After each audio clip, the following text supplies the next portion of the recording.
Et donc en 2021, la région bruxelloise utilisait une partie des fonds européens pour créer en fait le premier institut pour l'intelligence artificielle, une collaboration entre la VUB et l'ULB. Depuis, 4 projets ont été sélectionnés par le ministre bruxellois de la transition numérique Bernard Clairfailly.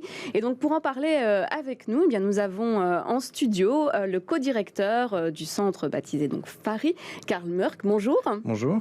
Alors, parmi les 4 projets, il y en a quelques-uns qui sont déjà un petit peu plus avancés, et notamment un projet qui pourrait permettre à Actiris d'améliorer la recherche d'emploi et surtout le matching entre les demandeurs et les offres d'emploi. Vous pouvez nous expliquer un petit peu en quoi ça consiste, Oui, ça ? absolument. Donc, merci beaucoup d'abord de me recevoir. Le projet avec Actiris, en fait, est né d'un constat. Le constat, c'était qu'il y avait beaucoup de demandeurs d'emploi à Bruxelles, dont beaucoup en particulier qui ne sont pas nécessairement avec des hauts niveaux de qualification. Et à côté de ça, la région et Bernard Clairfailly et son cabinet ont noté qu'il y avait également beaucoup d'employeurs qui notaient qu'ils avaient besoin de beaucoup de gens, notamment pour tout ce qui est autour du digital. Et pour d'autres domaines, on remarque dans l'Horeca et dans beaucoup d'autres qu'il y a de grands besoins, mais qu'il n'y a pas nécessairement des personnes pour remplir tous ces postes. Donc le but un peu du projet initialement, c'était de se demander comment est-ce qu'on peut essayer de mieux matcher toute cette demande qui existerait et les chercheurs d'emploi. Peut-être qu'une des pistes qui a été explorée, c'était est-ce que les demandeurs d'emploi, quand ils remplissent tout leur dossier auprès d'Actiris, est-ce qu'il y a un bon matching qui se fait à ce niveau-là entre leurs désirs, leur profil et les offres existantes. Et donc tout le travail de Hugues Bersini, Nicolas Potvin et toute l'équipe d'Actiris, c'est d'essayer de regarder comment est-ce qu'on peut essayer de combler ce fossé.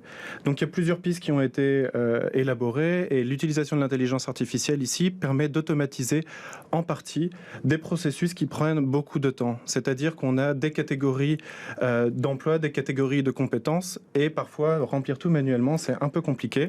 Et donc l'intelligence artificielle ici permettrait un petit peu d'aider les chercheurs d'emploi dans leur démarche. Donc ça veut dire que par exemple, quand on remplit, en tout cas sa fiche dans l'ordinateur, il y a certains points, certaines balises qui vont un peu faire tilt, par exemple, par rapport à une offre d'emploi. C'est comme ça, en gros ? C'est une sorte de site de rencontre entre le demandeur d'emploi et l'emploi qui lui conviendrait. Là. Exactement. En fait, l'idée, c'est vraiment de se baser sur ce que Actiris possède déjà.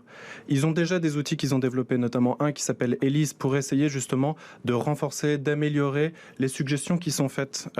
Et l'idée du travail de Hugues Bersini et de son équipe, c'est d'essayer de se dire comment est-ce qu'on peut optimiser cet outil qui est déjà existant. Comment est-ce que justement, quand quelqu'un remplit son profil, dit exactement ses compétences, qu'est-ce qu'il a fait dans le passé, qu'est-ce qu'il aimerait faire, on puisse avoir d'autres propositions, d'autres choix peut-être qui lui soient offerts auxquels il n'avait pas été exposé ou elle n'avait pas été exposée, peut-être parce que l'outil ne permettait pas de le faire, n'était pas assez optimisé, sophistiqué. Donc voilà, comme tout se fait maintenant beaucoup quand on remplit son dossier en ligne ou par ordinateur, l'idée c'est comment est-ce qu'on peut aller une étape plus loin et continuer un petit peu ce travail de précision. Et donc ça veut dire aussi qu'on libère forcément du temps pour les conseillers emploi qui ne doivent plus screener manuellement tout ça et qui peuvent après accompagner plus efficacement en fait les demandeurs d'emploi. Exactement. C'est un peu ça. En fait, il y a plusieurs étapes. Le premier, c'est de ne pas travailler en silo. On sait que beaucoup de choses qui se font, notamment au niveau technologique, vont se faire dans son coin, par des gens hautement qualifiés techniquement, mais pas nécessairement en lien avec les besoins. Et les besoins ici, on en identifie du côté des conseillers. On en identifie aussi du côté des demandeurs d'emploi. Donc la première étape, c'était de regarder qu'est-ce qui est faisable techniquement et qu'est-ce qui s'est fait déjà. On a regardé ce qui s'est fait du côté flamand, du côté wallon, regarder ce qui s'est fait aussi en France. Et l'étape maintenant, c'est de regarder, et on va mobiliser des chercheurs en sciences sociales pour justement aller interroger et aller plus loin, aller demander aux conseillers d'emploi qu'est-ce que vous avez besoin, qu'est-ce qui vous permettrait de faire un meilleur travail et de simplifier aussi votre conseil, et aussi d'aller voir avec les chercheurs d'emploi parce qu'ultimement, c'est eux la cible prioritaire, de leur demander de quoi ils auraient besoin, quelle forme ça devrait prendre aussi pour que les suggestions correspondent bien à leurs besoins. Et parce que l'idée, c'est pas de se faire retrouver avec beaucoup d'offres qui correspondent absolument pas à nos besoins, ni d'une façon qui n'est pas appropriée. Allez, on va parler d'un deuxième projet qui est lui aussi avancé. Là, ça concerne la vente des animaux. Exactement. Donc ça, c'est l'équipe de Angélique de Brul au sein du cabinet Claire Failly qui s'occupe un peu de vérifier est-ce qu'on peut mieux contrôler la vente d'animaux et aussi le don d'animaux. Et il y a des règles précises qui existent dans la région de Bruxelles et aussi en Wallonie, un peu partout. Et l'idée, c'est de se dire, quand il y a une annonce qui ne correspond pas à certains critères, notamment par exemple de genre d'information qu'on peut retrouver dessus, est-ce que la personne est qualifiée, autorisée à le faire, est-ce qu'elle peut poster cette annonce? Et on voit que, par exemple en Wallonie, quand il y a eu des annonces qui ont été postées et qui ne devaient pas l'être, les gens contournaient le fait de le poster en disant qu'en fait ils postaient de Bruxelles et pas de Wallonie. Et donc on voit qu'il y a tout un marché illégal qui se fait autour des animaux et il n'y a pas assez d'humains pour pouvoir contrôler le nombre d'annonces qui apparaît chaque jour.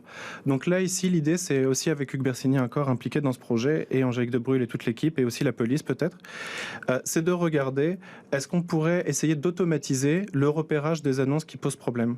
Et plus que d'être dans le contrôle, c'est aussi peut-être qu'il y a des gens qui postent des annonces sans nécessairement savoir qu'ils n'avaient pas le droit de le faire. Donc c'est de leur suggérer, en lien avec des associations, vous devriez refaire votre annonce. Et si c'est illégal, simplement d'aider, dans ce cas, à limiter le nombre d'animaux qui sont vendus illégalement.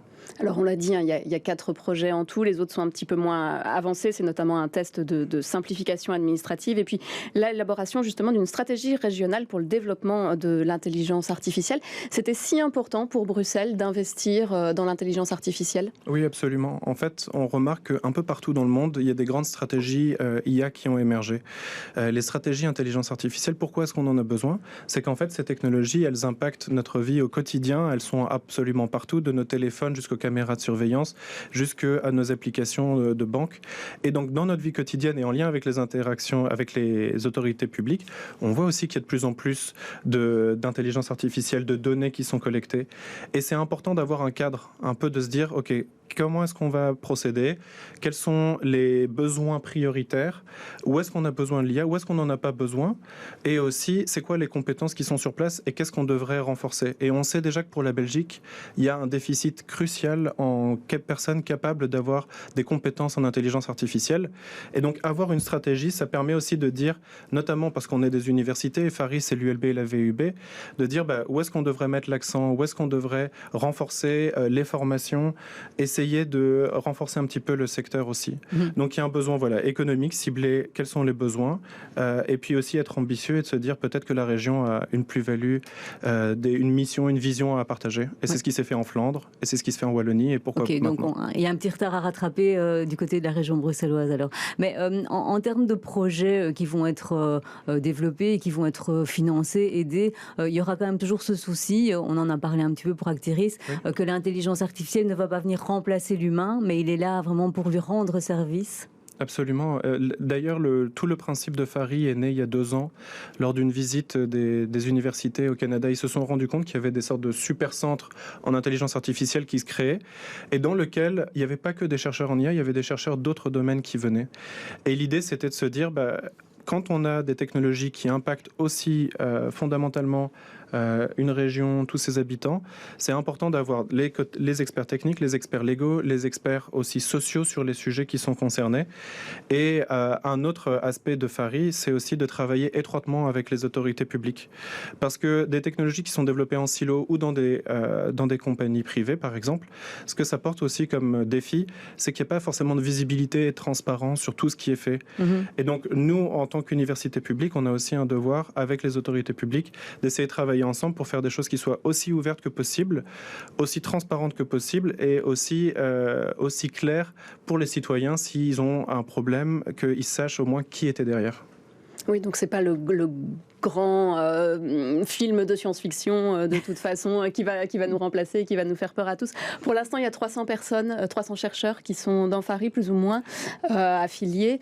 Vous êtes pour l'instant hébergé à l'ULB. Vous devez déménager bientôt. On a déjà en fait déménagé dans les locaux de Bicentral depuis mars. Et en fait, Bicentral, que vous connaissez peut-être, c'est ce sort de campus digital tel qu'il le nomme, qui regroupe en fait énormément d'associations, d'organisations, de sociétés qui travaillent en éducation autour des technologies. Et donc nous, on a toute notre place là-bas. Et d'ailleurs, j'en profite pour annoncer que pour fin 2022, on va ouvrir au-dessus de la gare centrale un espace public ouvert à tous pour pouvoir justement regarder concrètement comment marchent ces technologies.